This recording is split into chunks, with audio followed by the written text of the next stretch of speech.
Have you ever had one of your friends confide in you and say, "I feel like nobody likes me"? I've had a few friends do that, but I'm a retired financial advisor, and a good financial advisor is as much a therapist as they are a financial advisor. So I've had several people tell me this, and the vast majority of the time, it's not true.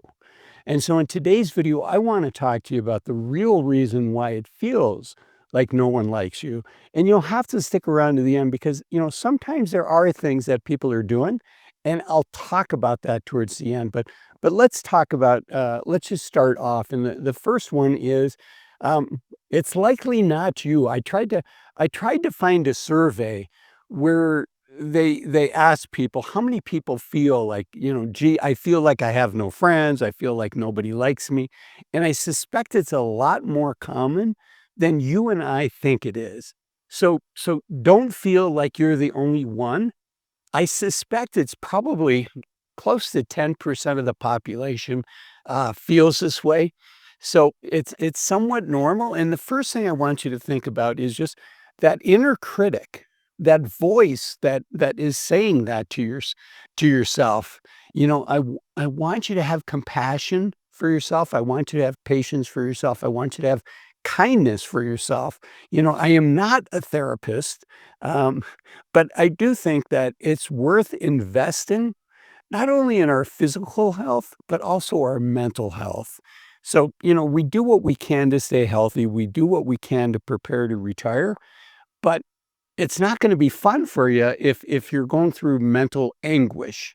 And so rather than going through that mental anguish, I think it's worth investing some money to have somebody to help you think through these thoughts because yeah, it's this critical voice, and I have a critical voice in my head. I think we all have, to some degree, a critical voice in our head, and how can we tweak that critical voice so it becomes a friend, not an enemy, so that it becomes kinder, and think about, the things that sometimes you think and what that inner voice tells you about you.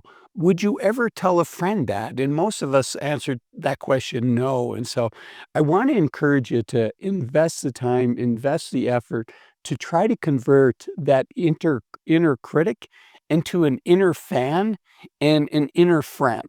And I think I've been to therapy for various things in my life, and I think sometimes therapy is money extremely well spent, and it's worth doing. Okay, the other thing is just challenging the assumption. Challenging the assumption that no one likes you, um, I, and oftentimes there's a lot of people that like you, but there's some people that you're just not going to click with, and that's okay. Trying to be all things to all people is exhausting. And one of the advantages about getting older is we don't have to play that game anymore. We're wiser for the wear and tear, and we realize, you know what, there's always going to be people that like us. There's always going to be people that don't like us. And so finding your tribe, right? And we don't need a large tribe. I mean, to feel connected in life, boy, if we have 12 good friends, we are very blessed and we are very fortunate. And so put yourself in situations where you can find your tribe.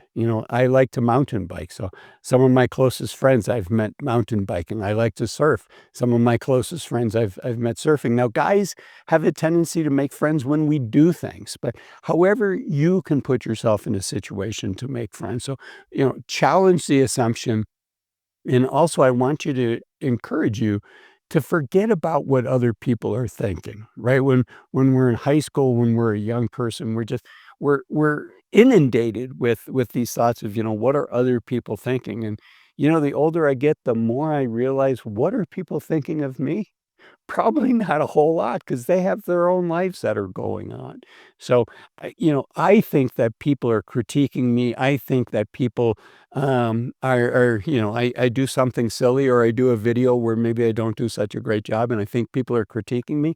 The reality is people are too busy for that. And we're all human. We all make mistakes. And 30 seconds later, 3 minutes later, 3 days later, 99.99% of the people, forget about whatever silly thing that you might be still thinking about. Okay, The next one is just having a goal of becoming the best version of you can of who you becoming the best version of you for where you are in life. And sometimes I have a lot of energy for this, sometimes I don't have a lot of energy for it. Um, but when you do have energy, just think, what can I be doing to become a better version of myself? And frankly, that was one of my goals in life when I was in high school. I noticed that my father and a lot of his friends, they were reliving their glory days from high school. And I thought, "Boy, I really hope when I'm 30, when I'm 40, when I'm 50, when I'm 60, that the best days of my life were not high school." So, I want them to be good days, but I want the best days of my life to still be in front of me, and I suspect you want the same thing. So, and one of the ways to get there is to constantly be striving to each year to be a slightly better version of the person that you were the year before. Okay, let's keep going. And another thing that I found is, a lot of people try to be interesting, right? They try to have interesting things to talk about. But the reality is, most people, they want you to be interested in them. So, I said you'll have to stick around at the end to see if it's something you need to work on. The reality is you probably have a heck of a lot more friends than you think. But the other thing is there's probably some things that you can be doing to make it easier for other people to become friends with you. And one of those things is to be interested in the other person as opposed to you yourself being interesting and being the subject of that conversation. And so, that's one of the things that I found that the longer I've been around, the longer that I've been alive, um, boy, if I can get super curious about what's going on in somebody else's life, boy, that just opens the door to a really fun conversation, both for me and for that other person. So some of the things I've enjoyed the most in life have been things that I've learned from other people, and they've inspired me because I was interested in what they were doing. There were many years, for regular viewers of my channel, they know that, that I've been fortunate to be able to travel over the last 5 years to different countries, but there were many, many years I had zero interest in doing it. And it was just, talking to people that had done it and seeing how it really changed how they looked at what it means to be an American and what it means to live in the United States and how our culture compares to others. So by me being interested in other people, it opened the door to an adventure for me. And frankly, it made it a lot of fun for the person that I was talking to. So, you know, why is it that nobody likes you? I suspect it's more of a mental that inner critic critiquing yourself. I tried to find a survey to say, what percent of people actually feel this way? I wasn't able to do that, but I suspect the vast majority of people, it's just that inner critic. And you probably have a lot more friends than you think. And the other thing is, if you really feel like, "Hey, I'm not where I wanna be in that area," then I really encourage to invest in yourself and to invest in some, therapy to get where you wanna be. And if you enjoyed this video, the YouTube algorithm says this is the next video of mine specifically for you that you should watch next.